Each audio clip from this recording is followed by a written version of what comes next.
My name is Sally, and here in the Reverse Reset Restore podcast, we tackle topics that can empower you to create lasting change in your life. Join me as we explore the incredible transformation that can occur when you take full ownership of your reactions, thoughts, feelings, and behaviors. It's time to step into your power and design the life you desire. Change comes from within.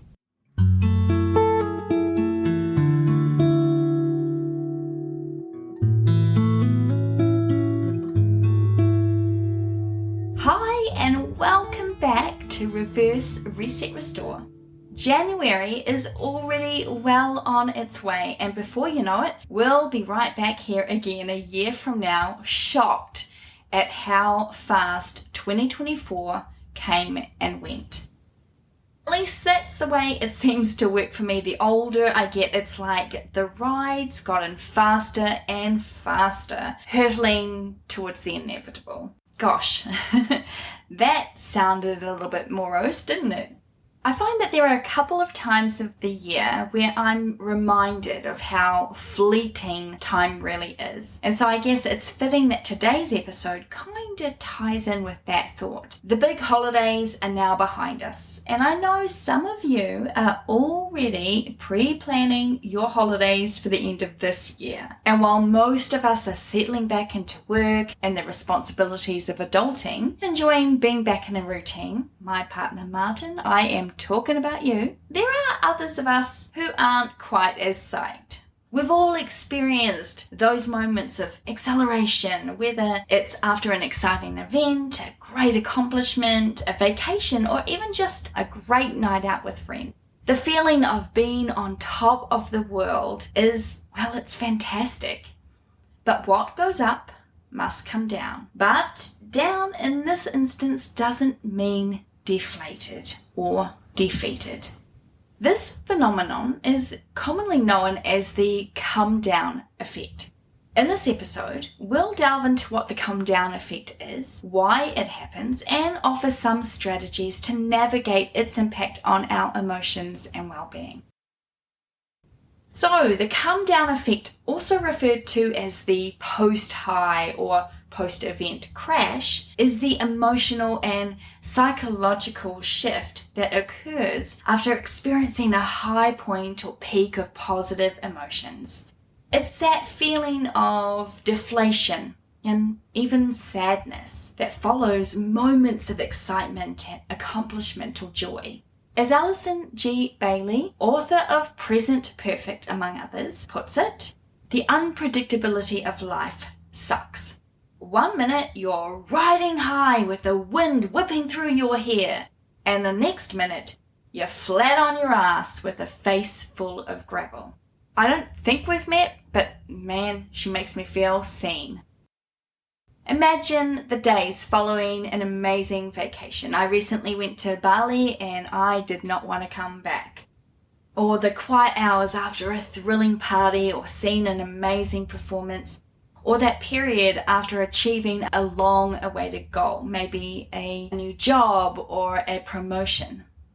That drop in mood and energy can be quite surprising and sometimes even disheartening.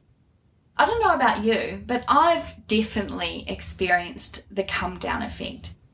It's just that I didn't know it was a thing, that there was some sort of technical term for this sudden low after experiencing a high note in my life. I just thought it was me and my weird brain battling it out again for depressive domination.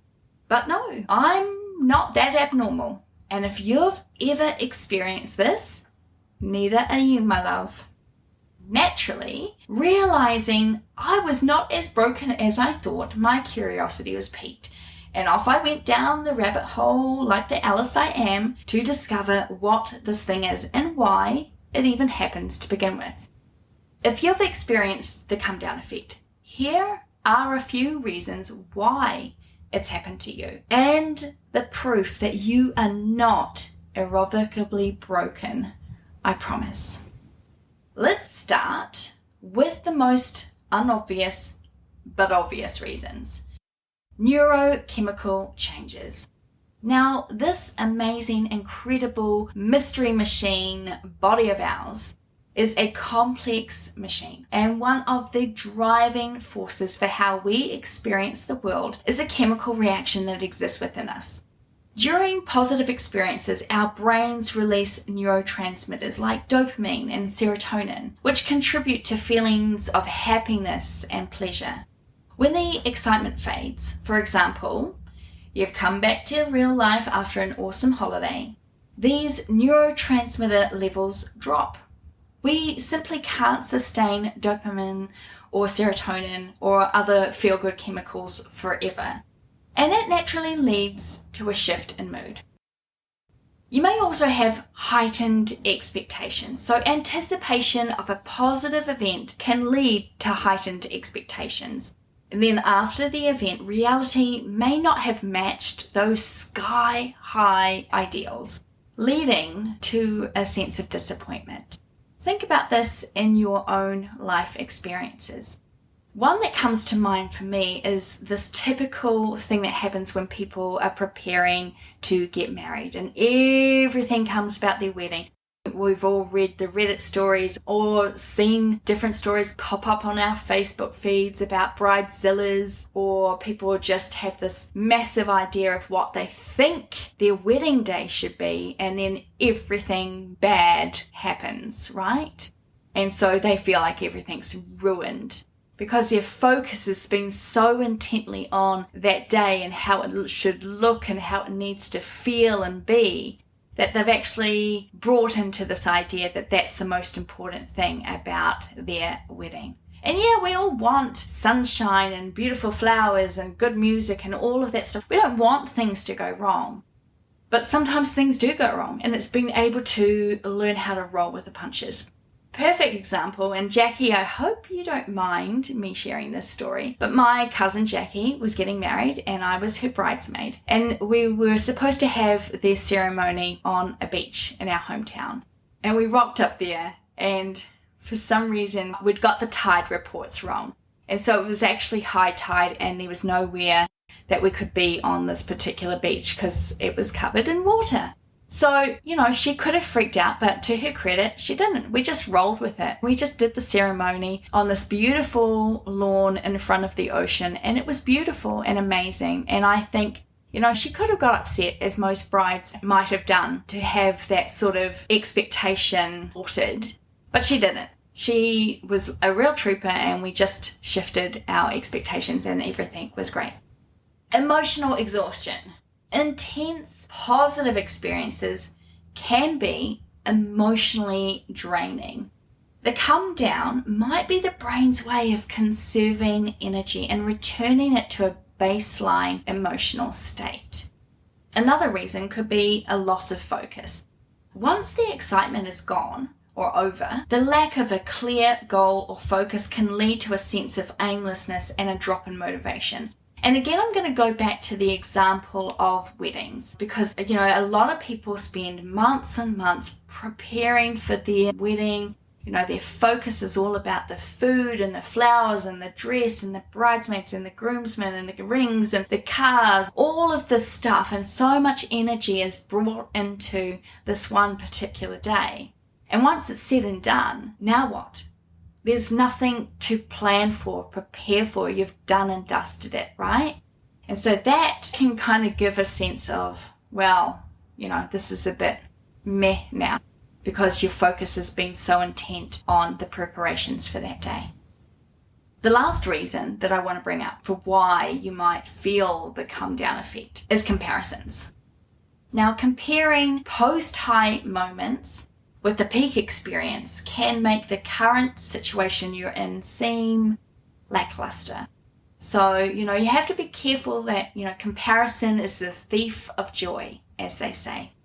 So one thing that we all need to be mindful of is if we are going to talk about an experience, that we're not going to sit here and then compare, but my life is so sad. I loved my time in Bali. It was wonderful. The Balinese people are amazing, beautiful, friendly, kind. I had good conversation. It was a great experience. Now that I'm back in reality, I'm in my home, it would be easy for me to go, oh my gosh, it was so good being in Bali. I should move to Bali. I don't know how many of you do that. I do that with almost every place I go. I'm like, I should move here, because it's fun and it's different and it's you, and then you move there and it's like, well, okay, now what? So comparing is something that Danger Will Robinson, I think, is a good way to describe it. So now that we've looked at some of the reasons why you might actually experience the come down effect, let's talk about how we can actually navigate through that so that we don't sit in this kind of state of disappointment or deflation. The first thing that's really important to do is acknowledge and accept. Recognize that the come down is a normal part of the emotional cycle. Accept that it is okay to feel a bit low after experiencing highs. And that can reduce the pressure to always feel euphoric. Like I said before, none of us can sustain that whole sort of high all the time. It's not possible. It's not actually within our capabilities. And anyone that says that they're always happy, what's your secret? Because I would really like to know. It's okay to feel that sense of loss or lowness after you've had those incredible experiences. So manage your expectations. Instead of setting overly high expectations, aim for a balance between anticipation and reality. This can help mitigate the disappointment that follows. Practice mindfulness. Engage in mindfulness techniques to stay present and appreciate the current moment. This can prevent ruminating on the past high or worrying about the future. Reflect and celebrate. Reflect on the positive experience and celebrate the achievement or the joy it brought. This can help shift the focus from the drop to the overall positive impact. Set new goals.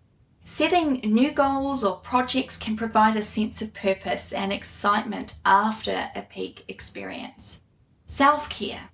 Engage in self-care activities that boost your mood and well-being. And this might be something like exercise or spending time in nature, practicing relaxation techniques, and connecting with loved ones. Now, I know I've talked a lot about gratitude before, and I'm going to say it again. Practice gratitude. Cultivate an attitude of gratitude for the experience and the positive emotions it brought. This can help shift the focus away from what's missing in the present. Anticipate future joy. Look forward to upcoming positive events or experiences. This anticipation can create a sense of excitement and mitigate the come down effect. The come down effect is a natural part of our emotional landscape, and it's not necessarily a sign that something is wrong. By understanding why it happens and implementing strategies to navigate it, we can embrace the full spectrum of emotions that life offers. Remember that each peak experience contributes to our growth and memories, as do the valley. So the next time you're experiencing the come down effect, give yourself the permission to feel, reflect, and move forward with a renewed perspective. Did this episode resonate with you? Let me know by commenting on our YouTube channel or Facebook and Insta pages. Everything's under the same umbrella: reverse, reset, restore. Or share this if you know someone in your life that may be experiencing the come down effect now, and find some navigation tools to help them. I'm going to end this episode with a quote from Elizabeth Smart, who turned her 9-month abduction at the age of 14 into a powerful testimony of not letting the valleys of our toughest circumstances define us. She now works as an activist and advocate for missing persons, and her ability to take such a traumatizing event and use it for good is truly inspirational. Of course, this episode hasn't been such a heavy topic, but what she says here is a reminder of our own power, even in the midst of the most worst of circumstances. Life is a journey for us all. We all face trials. We all have ups and downs. All of us are human, but we are also the masters of our fate. We are the ones who decide how we are going to react to life.